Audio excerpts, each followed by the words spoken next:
Jackie P1208 asked, should I prioritize eating clean and organic or eating the right foods? I ask for my grocery bill. That's a great question. I think you should prioritize eating the right foods over eating quote unquote clean and organic.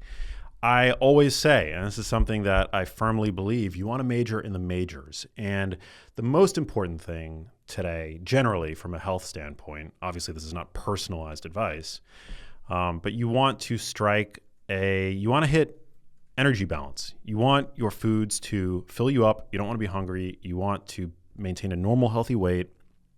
You want your musculature to be healthy. And you want to make sure that you're eating nutrient-dense, a blend of nutrient-dense plant and animal foods. That is the base of the Genius Life food hierarchy, if you will. And so that would be my approach. Prioritize being able to buy high-quality proteins, meat, eggs, fish, poultry, whole plant foods, dark leafy greens, berries, things like that. I think those are the macros. You want to make sure that you're hitting your protein target. Well, even more importantly than that you're able to make protein a priority in your diet. Protein is a nutrient, so a food that's high in protein is going to be inherently nutrient dense for that reason. It's going to be inherently more satiating than low protein foods because what do we say over and over again on this podcast? That protein is the most satiating macronutrient. The biggest ROI is going to be minimizing the consumption of ultra-processed foods and prioritizing protein-rich foods and then fiber-rich foods. So dark leafy greens, berries, these are all foods that offer a lot of bang for the buck in terms of filling you up, helping you reach and not overshoot your energy budget, your calorie budget for the day, and doing it with the least amount of misery possible. That is priority. That should be priority number one.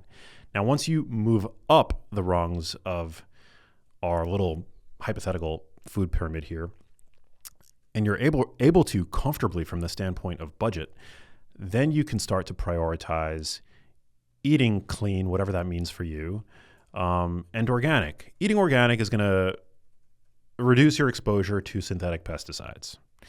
Organic doesn't necessarily mean healthy. Obviously, there's a lot of unhealthy, ultra-processed, organic labeled junk foods in the modern supermarket. I mean, there's just no getting around that. So the organic label doesn't necessarily mean healthy. And organic isn't perfect. Organic is not a panacea.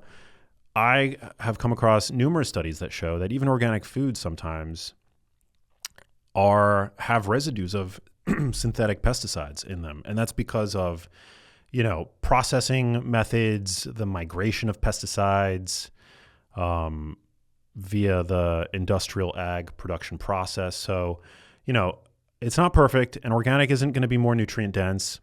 Organic meat is not going to have more protein than conventionally produced meat.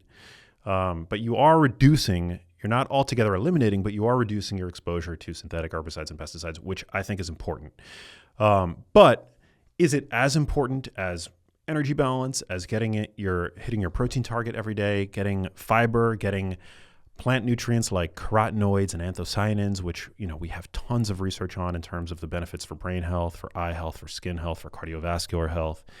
There's just no question. So you want to, first and foremost, eat the right foods, minimally processed whole foods mostly, and enjoy the occasional ultra-processed food indulgence if you choose to. You don't have to, but, you do want to live, right? You do want to make room for the fun foods.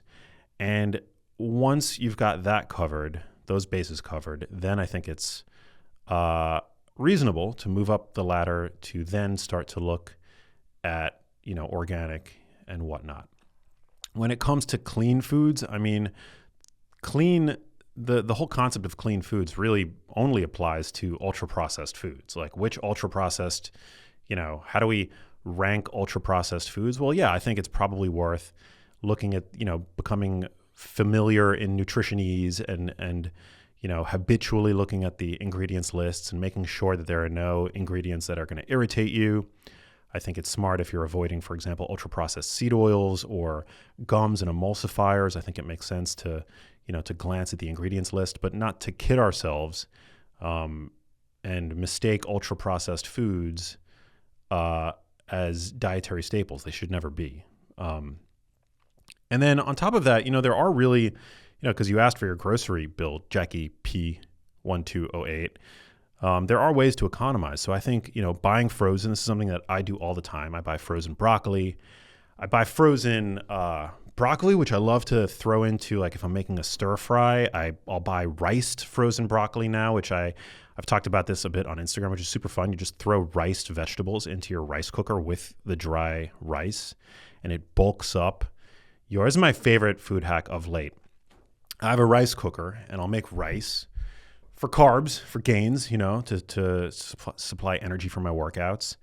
But a serving of rice is like 45 grams of dry rice. It's like nothing, and it's like 160 calories. It's pure starch. I'm not saying there's anything, inherently wrong with rice, but to bulk it up, you can throw riced vegetables or even whole vegetables. I've done this too. You just throw it in the rice cooker with your rice.